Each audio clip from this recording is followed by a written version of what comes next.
Lately, I've been watching our elders, trying to learn what I can learn, even more so because I'm like everybody else getting older. So I'm trying to see the things that I want to avoid more so.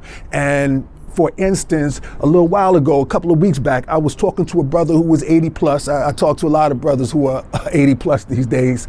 And this particular brother was talking about his mother, about things that he wished he had bought her. He always wanted to buy her a house when he grew up. And here he is now, he could get her a house, but she's no longer here.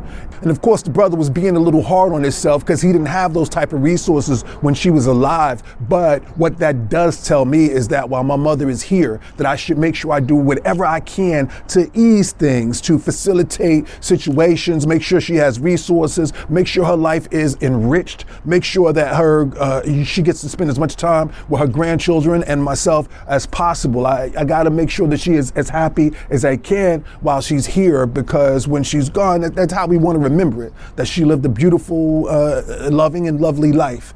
Another example is I've seen a lot of older brothers who started businesses, and when their children get of age, their children have that opportunity. Their children could either work and get a job, or they could work for the business. And I didn't do that. I didn't have the mindset to set something like that up.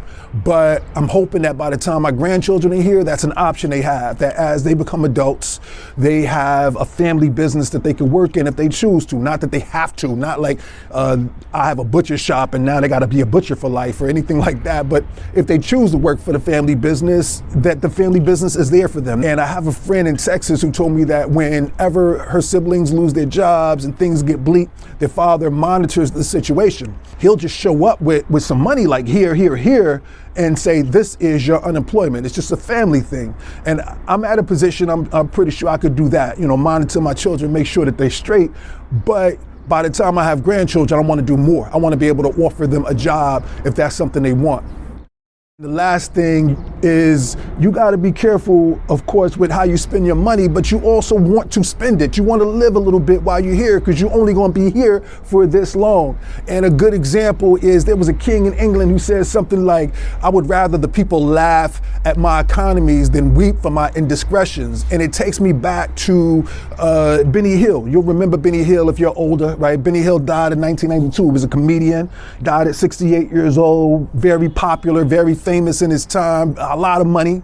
And he grew up in an unstable situation, an unstable childhood. They didn't have a lot of money. His father was, here and there. His father was a performer. So as he got money, he wouldn't leave the apartment that he was living in before he started making the money. And he wouldn't cash a lot of the checks that he got for his television gigs and, his cash. He didn't like to go out to eat. He wouldn't even buy a television or a video player. He rented his television and his video player.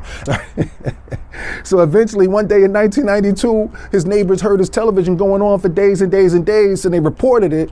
The authorities come into his house. My man is dead, sitting in front of his television, this rented television with this rented video player, is cash stacked up, is checks all around that haven't been signed, because he never lived a little. He didn't live off those funds. He was always worried about what was going to happen. And I understand that. Warren Buffett says something like, if you buy too many of the things that you do not need, you will eventually have to sell the things that you do. And those things don't just have to be material things. Those could be things like time, things like energy, and we need those things. So find that balance.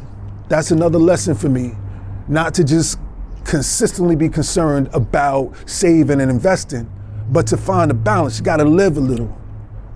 We gotta live a little before it's too late.